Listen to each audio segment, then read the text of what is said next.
ସନ୍ଧ୍ୟା ଟାଇମ୍ରେ ସେମିତିଆ ତ ମୋତେ ଭୋକ ଲାଗେନି, पर କେତେବେଳେ କେମିତିଆ କିଛି ଚଟପଟା ଖାଇବାକୁ ଇଚ୍ଛା ହେଇଯାଏ। ତ ଏ ଥଣ୍ଡା ପାଗରେ ମୋର ଇଚ୍ଛା ହେଲା ଆଳୁ ପେଟିସ୍ ଖାଇବାକୁ। पर लेकिन ବାହାର ନୁହଁ, ଘରେ ଭିତରେ ଆମେ ବନେଇବା, ମାନେ ଆମେ ଘରେ ବନେଇବା ଆମର ଆଳୁ ପେଟିସ୍। ତା ପାଇଁ ଆମେ କ'ଣ କରିବା, ମୁଁ ଆଗରୁ ହିଁ ମମିକୁ କହିକିନା 5ଟା ଆଳୁ ମୁଁ ବଏଲ୍ କରିବାକୁ ରଖିଦେଇଥିଲି।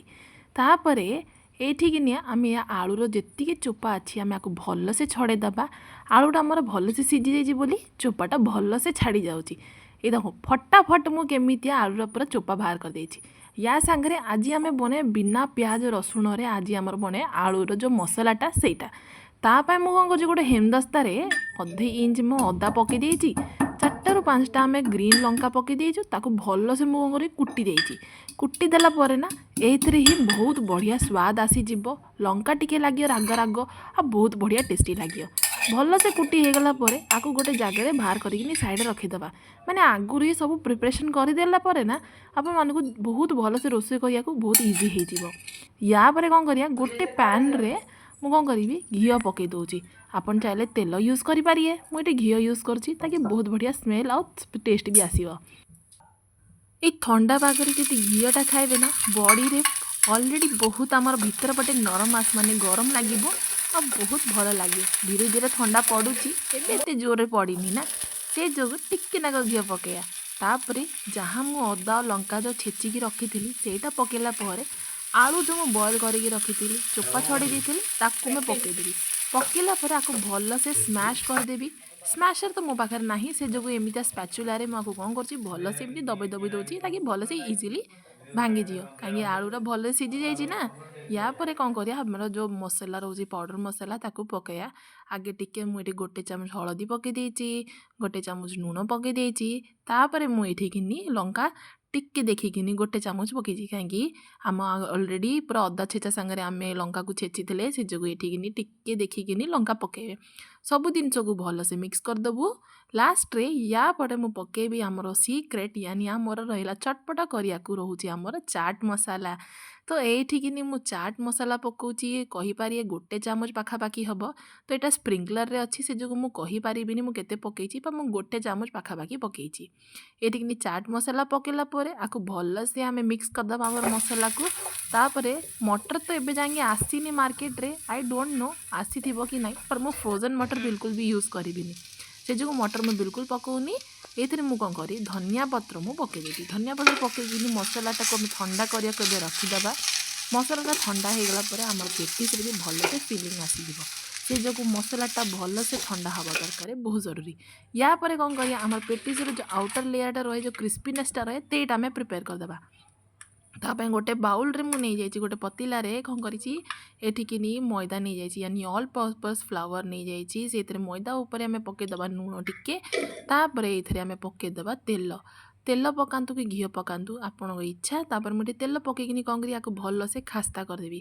ଖାସ୍ତା ହେଲା ମାନେ ଆମର ଯେଉଁ ଆଳୁ ପେଟିସ୍ଟା ବହୁତ ବଢ଼ିଆ କୁରକୁରା ଲାଗିବ, ସେ ଯୋଗୁଁ ଖାସ୍ତା କରିବା ବହୁତ ଇମ୍ପର୍ଟାଣ୍ଟ। ତ ଏଇଠିକିନି ଭଲସେ ଆକୁ ମିକ୍ସ କରିକିନି ରଗଡ଼ିକିନି ହାତ ସାଙ୍ଗରେ ମୁଁ ଆକୁ 2ଟା ହାତ ୟୁଜ୍ କରୁଛି, ରଗଡ଼ି ଦେବି ତାକି ଭଲସେ ଖାସ୍ତା ହେଇଯିବ। ଖାସ୍ତା ଆମକୁ କେମିତି ଜଣାପଡ଼େ ଏଇଟା ଖାସ୍ତା ହେଇଛି ବୋଲି, ଆକୁ ଆମେ କ'ଣ କରିବା, ଗୋଟେ ଥର ମୁଠିରେ ଏମିତି ଧରିକିନି ଚେକ୍ କରିବା।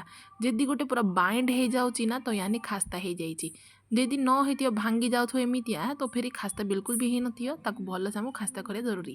ଦେଖନ୍ତୁ କେମିତି ଭଲସେ ବାଇଣ୍ଡ ହେଇଯାଇଛି, ଏକା ସାଙ୍ଗରେ ଗୋଟା ହେଇଯାଇଛି, ସେମାନେ ଖାସ୍ତା ହେଇଯାଇଛି। ୟା ପରେ ଆମେ କ'ଣ କରିବା, ଟିକେ ଟିକେ ଅଳ୍ପ ଅଳ୍ପ ପାଣି ପକାଇକିନି ଭଲସେ ୟାର ଗୋଟେ ଡୋ ଆମେ ପ୍ରିପେୟାର କରିଦେବା। ଡୋ ପ୍ରିପେୟାର କରି ଯେତିକି ଲୋକ ବନଉଛନ୍ତି ସେତିକି ଆପଣ ମଇଦା ନେବେ ଆଉ ୟାର ଡୋ ପ୍ରିପେୟାର କରିକି ରଖିଦେବେ। ଡୋ ପ୍ରିପେୟାର କଲା ପରେ ଆମେ ସାଙ୍ଗେ ସାଙ୍ଗେ କ'ଣ କରିବା, ଏଥିରେ ଟିକେ ନାକ ତେଲ ଉପରୁ ମୁଁ ପକାଇକିନି ଆକୁ ଭଲସେ କ'ଣ କରି ନିଲ୍ଡ କରିଦେବି, ତାକି ଆମର ଡୋଟା ଟିକେ ସଫ୍ଟ ହେଇଯିବ। ଦେଖ କେମିତିଆ ସଫ୍ଟ ହେଇଯାଇଛି ନା, ପୁରା ଫ୍ଲଫିନେସ୍।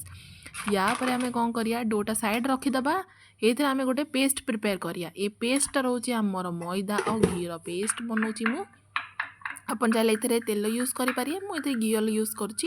ଆକୁ ଭଲସେ ମିକ୍ସ କରିକିନି ଗୋଟେ ପେଷ୍ଟଟା ପ୍ରିପେୟାର କରିଦେବେ। ପେଷ୍ଟଟା କାହିଁ ୟୁଜ୍ ହେବ ଆପଣ ପଛରେ ଜାଣିବେ, ସେ ଯୋଗୁଁ ପୁରା ଏଣ୍ଡ ଯାଏଁ ଆପଣ ଦେଖନ୍ତୁ ଜଣାପଡ଼ିବ।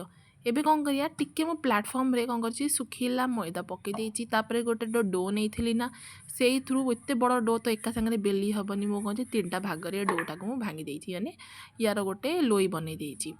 या पर गोटे प्रकार गोटे माने एमितिया बेली देछि एटा मोर प्रथमटा तापर एटा मोर द्वितीय यानी सेकेंडटा मु बाकू भल से बेली देबी बेली किनी बहुत लंबा टिके आमे पतला जेमिति हमर रोटी बेला जाए सेमिति तार थिकनेसटा रहिबो एटा ला मोर सेकेंडटा सेम प्रोसेस मु कोन करी थर्डटा भी कर देबी बहुत बड़ डो हे जिबा पर ना से जो आमे टिके कोन करे तीन तीन भाग रे आको भांगी देबा या परे जो पेस्ट आमे प्रिपेयर करके रखी देले ना फास्ट डो जो मु बनी फास्ट जो मु बेली देती ता ऊपर कौन करी ये घीर जो मैदार पेस्ट जो बनी थे आपको भल से आम कौन करिए आपको माने पेंट जमी ब्रश रे करती ना सेमती आप पेंट मारी पारे भल से एकदम साइड रे लगी ऊपर पटे भल से हो जाए जहाँ मु बाकी जहाँ बेलिकी रखी मैदार डोटा ताकू या ऊपर भल से लगेकिनी सेम प्रोसेस आम यूज करिए आउ थे आम पेस्ट मैदा पेस्ट जो आम बनईचु ताकू भी भल से आम ए ब्रश करदबा आउ थे तापर लास्ट जो आम प्रिपेयर करके रखी आमर एमती बेलिकिनी सेटा आम या पकईदबा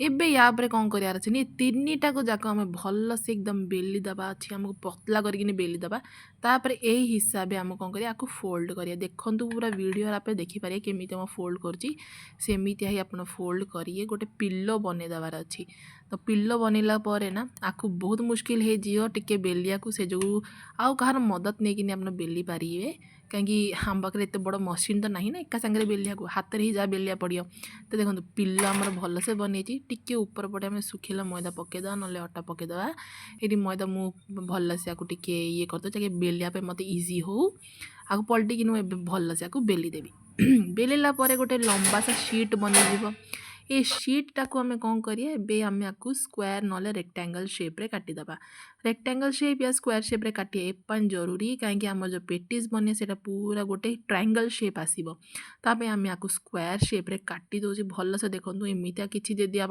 पिज्जा रोलर अच्छी से काटिपारे ना एमती छुरी रे भी आप काटिपारे मुझे गोटे स्क्वायर शेप दे दूँ ये स्क्वायर शेप देदेला ना आपको आम कौन करिए आहरी छोट छोट पीसेस आम कट करिया तापर वीडियो को एंड जाए देखे तो जानीपारे केमिति मु बनाऊँगी एठिकी मुझे स्क्वायर शेप दे देती तापर या मझी मझे मुझे काटिकी माने जेतिकी बनी पार मुझे हिसाब रे ही गोटे स्क्वायर छोट छोट स्क्वायर गोटे बड़ स्क्वायर तो आम काटिकी रखीदे ना तापर आम कौन करिए छोट छोट स्क्वायर आम को काटिदेबा या भितर पड़ो आमर फिलिंग जो वीडियोटा मोर कटि जाइए मु शूट करिया ही भूली जाइए एक्चुअली कहीं ऑन करनी मोर कैमराटा मु शूट करिया भूली जाइए से जो आई एम सॉरी पर लेकिन बाकी एंड वीडियो जाके आप देखिए भल लगे लाइक करिए शेयर करिए सब्सक्राइब जरूर करिए ये मुझे काटी देती तापर मुझे कौन करी ना आम जो आलूर फिलिंग थी से फिलिंगटा या भितर पकईकिनी भल से मैंने फोल्ड कर दिया मैंने वीडियो देखिपारे केमी मुझे फोल्ड कर ट्रायंगल शेप दे देती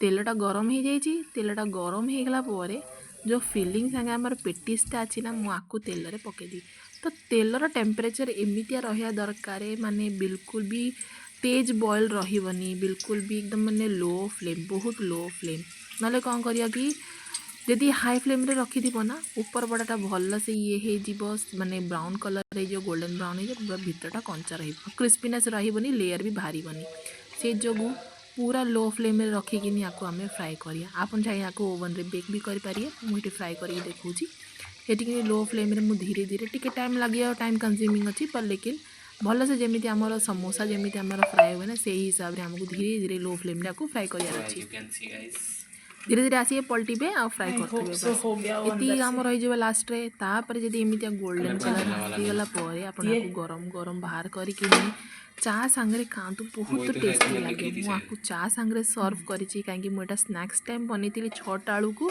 तो से जो चा सांगे मुझे सर्व कर पेटिस तो सेमिति ही खाती संध्या टाइम ना सकाल टाइम खाती तो से जो संध्या टाइम चा सांगे खाइबा बहुत बढ़िया लगे हेटिके मुझे सारा पेटिस बनई देती आगुरी ही बनईकी रखी गरम गरम चा एवं सर्व होची आमे दबा घर लोक खाया को देखिया रिएक्शन कौन हो केमिया लगुच मत तो बहुत बढ़िया लगे गोटे थर एमिता जरूर ट्राए करेंगे मुझे कहे आमर रोषईटा केमी लगे जदि भल लगी तो लाइक करिए शेयर करिए आ जरूर सब्सक्राइब करेंगे आमर नुआ नुआ आउरी रेसिपी देख